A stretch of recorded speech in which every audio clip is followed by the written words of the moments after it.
নমস্কাৰ অসমীয়া ভাষাই ধ্ৰুপদী স্বীকৃতি লাভ কৰাৰ পাছত মই মোৰ মনৰ ভাৱখিনি এনেদৰে ব্যক্ত কৰাৰ প্ৰয়াস কৰিছিলোঁ। চিৰ চেনেহৰ মোৰ মাতৃভাষা, আয়ে দিয়া মুখৰ ভাষাটোৰে মই ওলালোঁ জগত সভালৈ। কোনে কয় মোৰ আইৰ ভাষা পিছপৰা বুলি?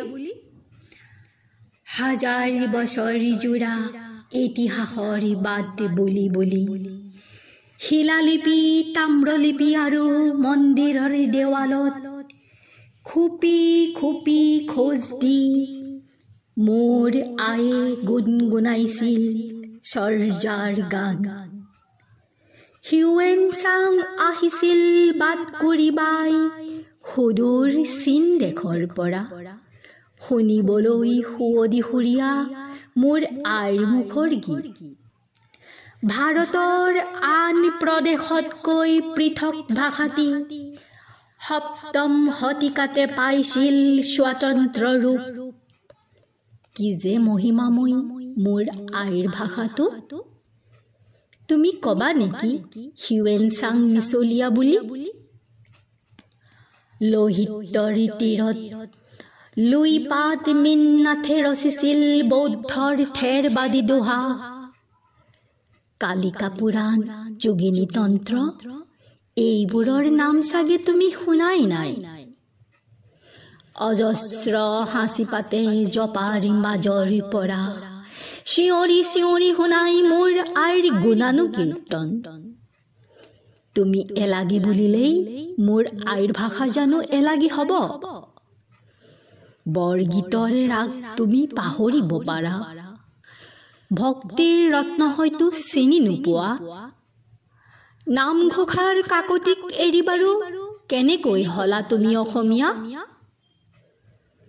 কতবোৰ সাঁচিপাত নষ্ট হ'ল মানৰ হাতত, কতবোৰ দাহ গ'ল জলম্বতাৰ চক্ৰান্তত, কতবোৰ জাহ গ'ল লুইতৰ বলিয়া বানত। বাচি ৰোৱাখিনিকে বুকুত সামৰি মোৰ আইৰ ভাষা গ'ল বিশ্ব দৰবাৰলৈ। আইৰ সন্মান কিন্তু হেৰাই নগ'ল।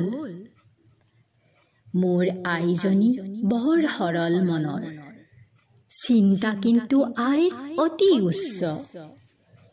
সুউচ্চ চীনৰ প্ৰাচীৰতকৈ, সুউচ্চ মিছৰৰ পিৰামিডতকৈ আইৰ সৰলতাৰ সুযোগ লৈ আইৰ ভাষাটোৰ হ'ল বহুত অপমান আৰু লাঞ্ছনা। কিন্তু আইৰ পুত্ৰ হ'ব নাছিল পৰিমৰা।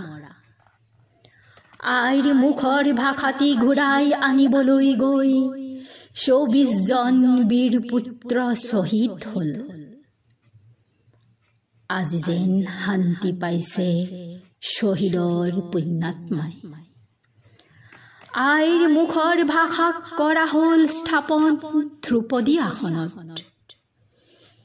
এতিয়া আৰু ভয় নাই লাঞ্ছিতা হোৱাৰ।